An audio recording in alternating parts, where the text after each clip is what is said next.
Olá, boa noite. Vamos então, como costumamos fazer, uma prece, para que a gente possa se harmonizar um pouco, receber uma instrução do plano espiritual e nos dar a certeza de que estamos bem acompanhados no momento de oração. Então eu vou solicitar que a gente feche os olhos. Deus de amor e bondade, Senhor Jesus Cristo, Espíritos de luz que nos iluminam, que nos ajudam, que nos protegem. Nesse momento, nesse instante, te pedimos que consigamos filtrar das nossas imperfeições a luz que nos é enviada, para que possamos compreender um pouco mais profundamente, avançar com um pouco mais de qualidade espiritual e temos a certeza de que este trabalho segue na direção determinada pelo Cristo e que as sementes são de sua semeadura e não da nossa. Muito obrigado, Senhor Jesus, irmão maior, obrigado, Senhor Deus, obrigado aos Espíritos, que seja feita a tua vontade, que assim seja. Eu vou ler um trecho breve do Evangelho segundo o Espiritismo, que fala sobre ressurreição e reencarnação. Só um trechinho aqui do capítulo 4, com o título Ninguém pode ver o reino de Deus se não nascer de novo. A reencarnação fazia parte dos dogmas judaicos sob o nome de ressurreição. Só os saduceus, que pensavam que tudo acabava com a morte, não acreditavam nela. As ideias dos judeus sobre este ponto, como sobre muitos outros, não estavam claramente definidas, porque não tinham senão noções vagas e incompletas sobre a alma e sua ligação com o corpo. Eles acreditavam que um homem que viveu podia reviver sem se inteirarem com precisão da maneira pela qual o fato podia ocorrer. Designavam pela palavra ressurreição o que o Espiritismo mais judiciosamente chama reencarnação. Com efeito, a ressurreição supõe o retorno à vida do corpo que morreu, o que a ciência demonstra ser materialmente impossível, sobretudo quando os elementos deste corpo estão desde há muito dispersos e absorvidos.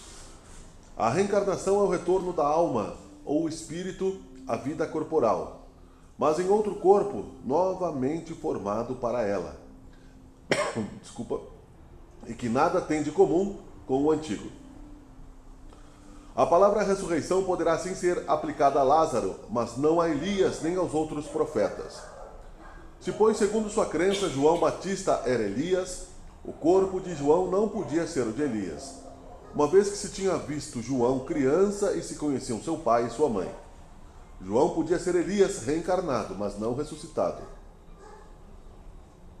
Ora, havia um homem entre os fariseus chamado Nicodemos, senador dos judeus, que foi à noite encontrar Jesus e lhe disse: Mestre, sabemos que viestes da parte de Deus para nos instruir como um doutor, porque ninguém poderia fazer os milagres que fazeis, se Deus não estivesse com ele. Jesus lhe respondeu: em verdade vos digo, ninguém pode ver o reino de Deus se não nascer de novo. Nicodemos lhe disse: como pode nascer um homem que já está velho? Pode ele entrar no ventre de sua mãe para nascer uma segunda vez? Jesus lhe respondeu: em verdade vos digo, se o homem não renascer da água e do Espírito, não pode entrar no reino de Deus. O que é nascido da carne é carne, e o que é nascido do Espírito é Espírito. Não vos espanteis do que eu vos disse, que é preciso que nasçais de novo. O Espírito sopra onde quer, e ouvis sua voz, mas não sabeis de onde ele vem e para onde ele vai. Ocorre o mesmo com todo homem que é nascido do Espírito. Nicodemos lhe respondeu: como isso pode se dar? Jesus lhe disse: que sois mestre em Israel e ignorais essas coisas? Em verdade vos digo que não dizemos senão o que sabemos e que não testemunhamos senão o que vimos. Entretanto, vós que não recebeis nosso testemunho.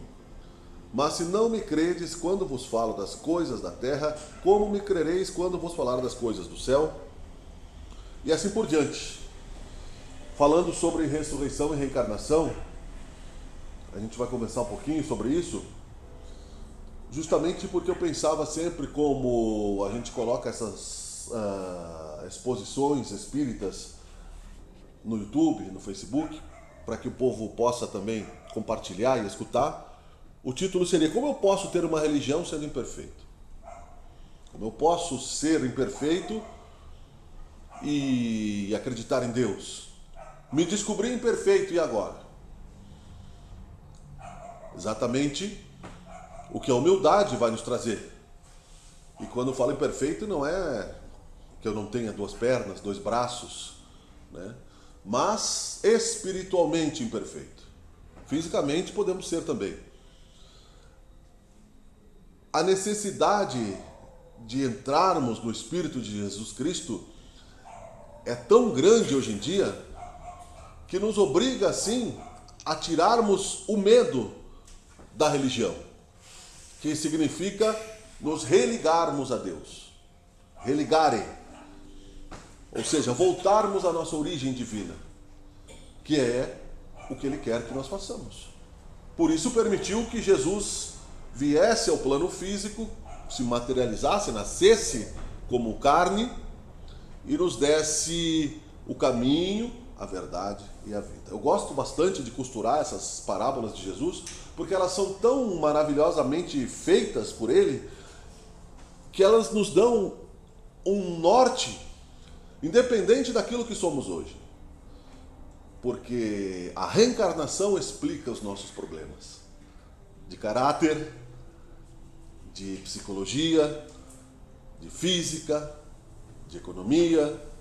A ciência da reencarnação nos dá, então, uma grande possibilidade de estudarmos aquilo que nós precisamos saber para sermos felizes, que é o nosso objetivo. Repetitivamente temos falado isso. Jesus tem uma frase que eu tentei encontrar aqui, mas está na literatura e no cristianismo: é: busca a verdade e a verdade te libertará. Buscai e achareis, batei e abrir-se-vos-á. E dizia que era para ir a Ele, né? Quem sofresse, quem tivesse o fardo pesado. O que significa isso? Nicodemos era um senador judeu.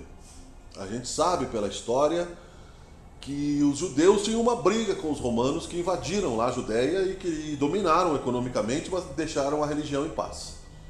E pressionavam o governador da Judéia, que era Pôncio Pilatos, para que ele, quando Jesus surgiu, resolvesse a questão. Os romanos eram conquistadores materialistas. Eles invadiam um território, deixavam a cultura das pessoas e pegavam o dinheiro, cobravam impostos, estabeleciam lá o Estado. E isso não foi só na Judéia, foi onde eles tiveram o Império Romano.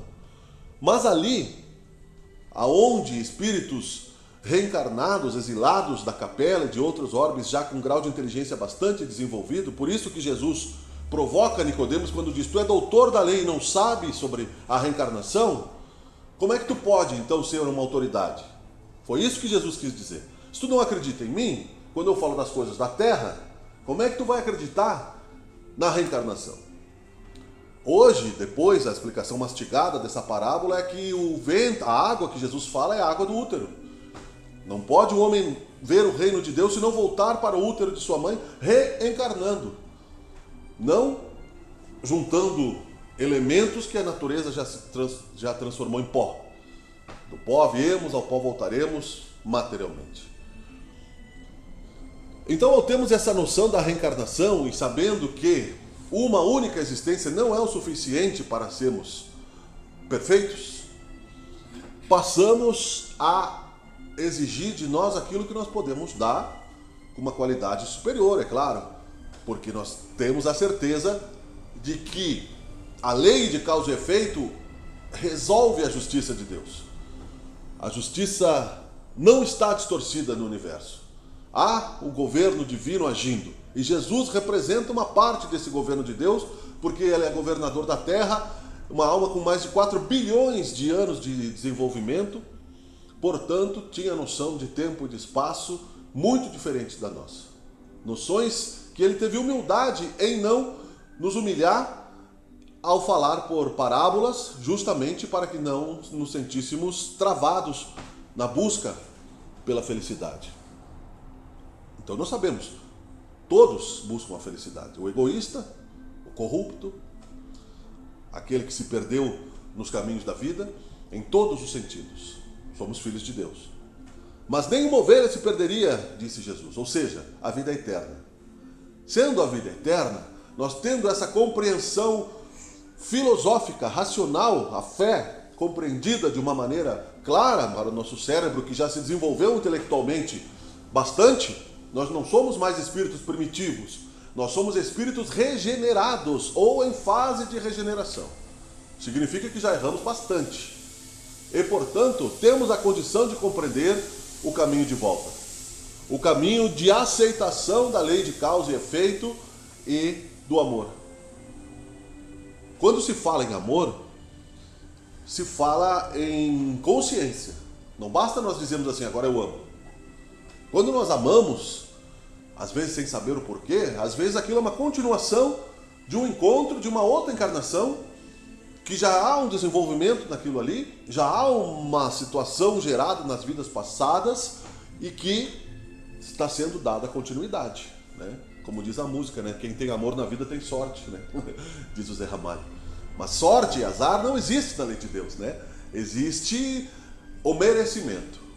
Então o amor também é uma ciência, é a maior força de todas, disse Einstein, porque ela cobre a multidão de pecados, disse Jesus. E Einstein, no teste da energia atômica, percebeu que, como ele tinha um problema muito grave com a própria filha, que não haveria necessidade nenhuma de se compreender o universo inteiro se não tivesse uma significação, um significado, um contexto para isso tudo. Então ele, pela inteligência, pela ciência, chegou a Deus. E sem perdão não há amor. Então, como nós temos a centelha de Deus dentro de nós, como nós temos o sentimento de que Ele está nos atraindo para o progresso, para a sua imagem e semelhança. Como a vida é o presente, já dizem os sábios de várias religiões, né? Não somente o Espiritismo. No hinduísmo, os Vedas, que são grandes obras escritas que pautam os sábios hindus, a grande sacada da alma é estar aqui e agora. Viver o eterno presente. Seja encarnado, alma no corpo físico, seja desencarnado, um espírito dentro das leis de causa e efeito que estamos subordinados por Deus. Entenderemos isso com mais razão quando a lei que está gravada em nós passa a se auto-experimentar. Então, onde não há amor, há dor. E vice-versa. Não foi criado por Deus a dor. A dor é apenas uma dualidade que nós temos para compreender o que é o certo, o que é o errado. Para que nós não possamos depois justificar que hajam privilégios na lei divina, que alguém recebeu mais do que outro, na balança do amor e da bondade e da criação divina, existiriam filhos preferidos de Deus. Fomos criados e ainda somos, porque Deus ainda trabalha, irmãos nossos, mais velhos ou mais novos, no grau de evolução espírita, simples, puros, para expandirmos a nossa consciência eternamente. E aí vamos conhecer as coisas de acordo com a lei. A lei que é amar. É doar, é receber, é interagir, é viver em sociedade, é absorver, é transformar, é crescer, nascer, viver, morrer, estar livre do corpo no plano espiritual, esperar, planejar, voltar para o corpo cada vez para frente. A alma não retrocede. Allan Kardec definiu a alma como um espírito encarnado. O espírito também não retrocede, estaciona. E pode estacionar num grau de evolução que pode durar, no cálculo matemático da Terra, longas datas. Recentemente eu vi uma palestra do Dr. Emerson, e ele fala que há um livro chamado Os Exilados da Terra, onde o espírito de Adolf Hitler está exilado neste planeta há 40 mil anos atrás, em termos de evolução comparado com a Terra, num corpo primitivo, Neandertal, para reparar o mal que ele fez. Não foi aniquilado por Deus. Lá ele vai lapidar a sua inteligência, que é profundamente grande, mas profundamente cruel. Antes dele ser Adolf Hitler na Alemanha nazista, Ele era o rei Davi, que está na Bíblia. E depois das atrocidades, ficou 1000 anos preso no plano espiritual para que o cristianismo se consolidasse. Ele fez seguidores, criou uma cidade espiritual chamada A Cruzada. E a cidade espiritual chamada A Cruzada tem a bandeira do nazismo. Tinha na época, e ele reencarnado intuiu a bandeira do nazismo e criou o nazismo, que é a suástica, né, invertida, ou seja, a roda do progresso invertida, porque ele quer dominar, né? Então se surgem assim muitas teorias, como a dos anjos caídos, de Lúcifer e de espíritos que desafiaram o universo achando que poderiam vencer a Deus.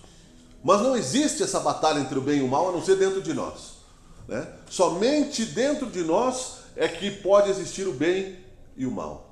Porque aqueles mesmos espíritos que Hitler acabou trucidando na figura dos judeus, quase 6 milhões de almas, eram seguidores dele no plano espiritual que também tinham o mesmo sonho de domínio e que viviam com ele naquela cidade. E ele não os reconheceu. Ou seja, Deus escreveu certo por linhas tortas. Infelizmente para esse espírito, né? Porque Jesus disse, é necessário que venha o escândalo, mas ai daquele por quem ele vier. Ou seja, acabou sendo o estopim de um resgate kármico dessas pessoas, mas assumindo para si uma grande responsabilidade e que vai poder, depois de séculos reencarnando em planos inferiores, se regenerar. Não existe alma perdida, não existe plano perdido, porque Deus estaria fracassando se uma das suas criaturas fosse destinada para o mal. O mal não é obra de Deus. E Deus é perfeito. Deus é tudo aquilo que não é obra nossa. Nós é que ainda não somos perfeitos. E não sendo perfeitos, temos que administrar as nossas nuances de problemas, exercitando a vida, vivendo, gostando de viver. O que faz alguém que tem uma grande capacidade empresarial? Ele resolve os problemas. Ele busca a solução porque ele acredita, diz aqui no próprio Evangelho, ele tem uma fé e ele sabe que se ele agir, ele vai ter resultado e acaba criando empregos, criando progresso, criando grandes indústrias, criando desenvolvimento. A fé espiritual é igual. Precisamos, portanto, entender a reencarnação para saber que já existimos antes de estarmos aqui neste corpo, parcialmente presos, né? Porque só podemos sair dele com a ordem de Deus, né? Hoje desencarnou o pai de um amigo meu, eu disse para ele, essa é uma decisão de Deus, não é? Então a gente tem que se conformar, porque Deus decidiu, de acordo com o livre-arbítrio daquela pessoa, de acordo com o que ele fez na vida dele, Deus decidiu. Suicídio é crime. O suicídio é como um assassinato. Nós estamos matando aquilo que não é nosso, porque este corpo não nos pertence. Senão nós poderíamos simplesmente abrir um fechecler, sairmos e a nossa alma estaria livre. A liberdade, ela está de acordo com a utilização da consciência. Se estamos num planeta de provas e expiações, significa que não estamos mais num planeta primitivo, como Hitler retornou casinhas para trás, sem esquecer o que ele foi, parcialmente, graças à lei da reencarnação, temos o mérito do esquecimento, a bondade, não é o mérito, a bondade, a misericórdia do esquecimento, para que ele possa recomeçar a sua jornada. Lá, como ele vai estar convivendo com almas mais atrasadas ainda, ele vai gerar, de certa forma, um progresso. Primeiramente, vai cometer os mesmos erros. Depois, com mais força, com mais experiência, com mais vigor, vai acabar se regenerando, vai sentir saudade do paraíso perdido e vai pagar centavo por centavo o mal que ele fez. Assim como nós. Porque quem sou eu para dizer que eu nunca errei? Quem eu sou neste mundo ou no outro plano para dizer que em vidas passadas eu nunca fiz nada que prejudicasse o meu próximo? É uma grande arrogância. Caso contrário, seríamos missionários, enxergaríamos a luz, faríamos milagres, e assim não é. Então aqui tem no Evangelho a justiça das aflições. Se eu não consigo encontrar a causa dos meus problemas nesta encarnação, se eu não consigo entender por que eu não me entendo com algumas pessoas, por que economicamente as coisas não acontecem, por que os sonhos demoram para se realizar, por que o tempo passa tão rápido e muitas vezes nós temos conflitos, por que nós temos ansiedades, problemas psicológicos, medo da morte. Se eu não encontro isso na minha atual existência e eu saio do ponto do útero da regressão da minha mãe, o meu espírito já vivia antes disso. Meu corpo não. Porque os corpos que eu ocupei em vidas passadas são cascas que ficaram para trás. como cascas de banana que voltaram para a natureza. O meu espírito vai seguindo como um motorista. Eu troco de carro muitas vezes durante uma encarnação, mas, porém, eu não troco a consciência. Eu sou a mesma pessoa. Eu sou o mesmo ser. Hoje eu tenho um CPF, eu tenho uma identidade, eu tenho um endereço, eu tenho uma identificação, mas, porém, no plano espiritual, eu tenho uma outra identidade que é o fio da meada que se soma entre as minhas encarnações. Sou, portanto, um espírito eterno, imortal. Vim de Deus, né? Deus não teve começo nem fim, nós tivemos começo. Deus pensou, vou criar um espírito, né, do Miguel Brambila. E criou, e me deu um nome. E ele não vai morrer. E assim como cada um de nós. Isso é muito bom. Porque se eu sou um artista, que eu gosto de ser um artista, eu não estou preocupado com a fama imediata, eu estou preocupado com a arte. Se eu sou um filósofo, eu não estou preocupado com a fama, eu estou preocupado com a filosofia. Se eu sou um cientista, um médico, eu não estou preocupado com o imediatismo em não vencer a morte, eu estou preocupado em me aprofundar, em compreender as questões filosóficas da vida. É de alguém o carro, né? Não. Podia ser o meu, né? Então, a gente precisa ter vontade de se transformar para entender o Espiritismo. Não basta dizer Senhor, Senhor, disse Jesus. Então veja como assim, eu sempre citei isso, e isso desde que compreendi o Espiritismo no início, eu encontrei o Espiritismo nesta vida, há uns 40 anos atrás, 30, que não compreendemos ainda, nem Cristo. Mas a gente vai entendendo com a soma de conhecimentos, um romance, um filme, uma reflexão, uma mensagem, uma dor, um sofrimento, uma perda. A gente vai vendo como isso é bênção para nós. E ele diz, não basta dizer Senhor, Senhor, para entrar no reino dos céus. Há um episódio num dos livros espíritas muito bons, onde André Luiz, eu não sei citar exatamente o livro, mas sei citar a situação. André Luiz estava num resgate no umbral, no plano inferior, buscando almas para levarem para os planos de socorro. E eles tinham redes magnéticas. E eles jogavam, as pessoas pediam socorro, e eles jogavam as redes magnéticas. Algumas pessoas conseguiam pegar aquela rede e sair daquela lama, e outras não. E ele perguntou por quê, se havia injustiça naquilo, se as pessoas pediam socorro. E ele dizia que aquelas pessoas não tinham a sinceridade dentro de si, total. Não estavam totalmente arrependidos, estavam tentando enganar. Então, Allan Kardec classificou no livro dos Espíritos, no livro dos Médiuns, na Gênese, através de entrevistas aos espíritos, usando a mediunidade, graus de espíritos: hipócritas, consciências demagógicas, corruptos, inocentes, cegos. Porque se uma encarnação só não é o suficiente para que eu evolua e eu fique a imagem e semelhança de Deus, se eu desencarnasse agora, eu vou desencarnar com a consciência que eu tenho agora. Eu não vou desencarnar e me transformar num gênio repentino, sem trabalho. O trabalho é o nosso merecimento. A cada um será dado segundo as suas obras. É muito, disse Jesus, é muito fácil de compreender na teoria. Costurar as parábolas de Jesus, botar isso dentro da lei da reencarnação, da lei de causa e efeito, e entender que somos eternos e que o caminho da felicidade está psicologicamente associado a isso, não teremos mais a sensação de que somos vítimas de alguém. Porque não existem vítimas. Pode existir uma injustiça, mas não existem injustiçados. Porque se eu sou assaltado, assassinado, uma bala perdida, isso está na minha lei de causa e efeito. Eu emiti esta violência e ela vai voltar para mim. A não ser que em tempo eu me regenere, eu me arrependa, eu faça suficiente caridade para que o amor cubra a multidão de pecados. Caso contrário, será sempre o ciclo do mal. Que eu criei, porque Deus me deu essa liberdade. Como eu me lambuzasse com as tintas, somos deuses criadores. Como eu digo sempre, é fácil, né, na hora de inspiração falarmos, mas depois na hora da prática, só que isso vai se aprofundando em nós, sim. Vai nos dando freios.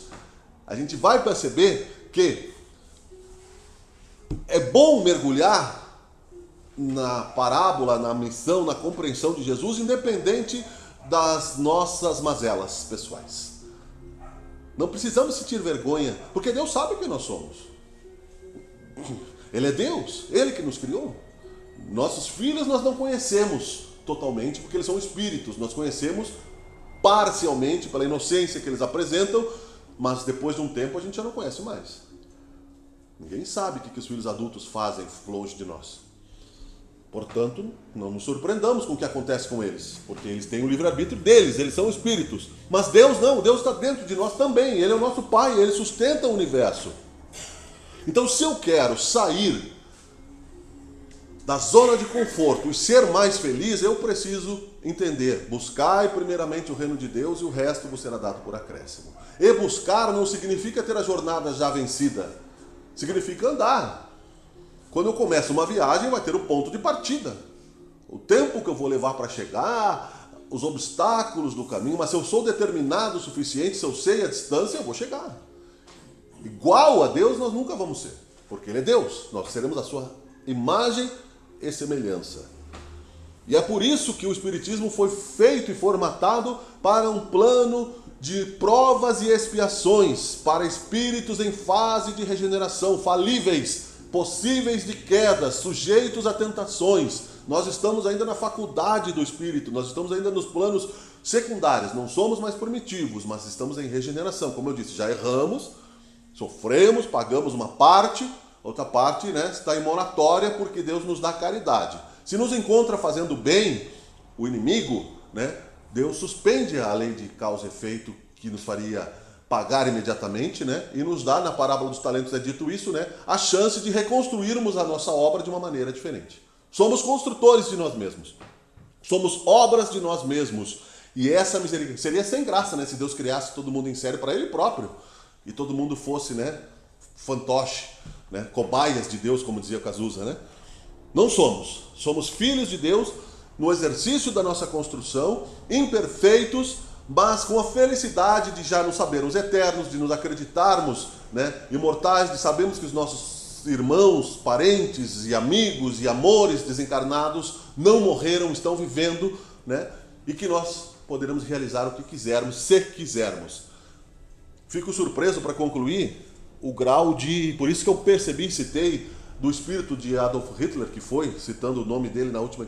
1000 anos depois de fazer o mal, como o rei Davi, ficou e não se regenerou. Voltou e se transformou num ditador nazista. Então veja como somos teimosos. E que Deus nos livre de sermos tão teimosos assim. Porque nós não temos a espada do poder agora. Mas se alguém nos desse o poder, será realmente que nós não cometeríamos erros talvez piores? Será que na Inquisição nós não denunciamos o vizinho? Será que antes disso em Roma nós não denunciamos, para os soldados romanos que eram cruéis, os nossos inimigos, que talvez fossem inocentes? Será que em outras encarnações nós não roubamos, nós não traímos? Ou nessa que seja? Então aquele que estiver sem pecado que atire a primeira pedra, disse Jesus. Ou seja, aquele que estiver livre, puro, santificado, que bom para ele, Este é um ser superior, Mas sem humildade, como disse São Paulo, ainda que eu falasse a língua dos homens e a língua dos anjos, sem amor eu nada seria. E humildade significa reconhecermos isso, mas não só com falsa modéstia. Reconhecermos agindo. Olha, eu não sou perfeito, eu não sei como ser perfeito. Então vou viver, vou errar, vou pedir perdão. Se eu te machuquei, desculpe, eu vou conversar, vou dialogar, vou debater, nós vamos crescer, vamos ajudar o próximo e assim por diante. É um exercício, É causa e efeito. Só que as causas serão mais bondosas quando eu compreendi o amor, E as causas do ódio, da ira, da inveja, dos ciúmes, eu vou tentar. Como disse, para concluir, o Bezerra de Menezes, que tinha tudo isso, doutor Bezerra de Menezes. Disseram para ele: olha, doutor, eu tenho inveja, eu tenho ciúme. Ele disse: eu também tenho tudo isso. Como se o senhor é Bezerra de Menezes? Eu tenho tudo isso, mas eu não vou mais nessa direção, eu vou para outra direção. A outra face. Nós temos dentro de nós isso. Agora eu não preciso exercitar. Eu posso controlar o meu pensamento, eu posso controlar o meu coração e entender a qualidade das energias que se geram. Isso é pesado, isso me prende, isso me faz sofrer, isso me mata, isso me deixa leve. É fácil de entender. Então somos imperfeitos, a reencarnação nos dá a oportunidade de evoluirmos quantas vezes tivermos que reencarnar, e graças a essa bênção, estamos aqui hoje, felizes porque Deus nos dá a certeza de que dias melhores sempre vêm. Muito obrigado pela atenção, eu não sei se foi o suficientemente organizado nessa exposição, mas quero dar a certeza de que a bênção do Espiritismo nos traz o caminho, a verdade e a vida, o Consolador prometido, que Jesus está entre nós e nos ama. Muito obrigado, que seja feita a vontade de Deus e que assim seja. Obrigado.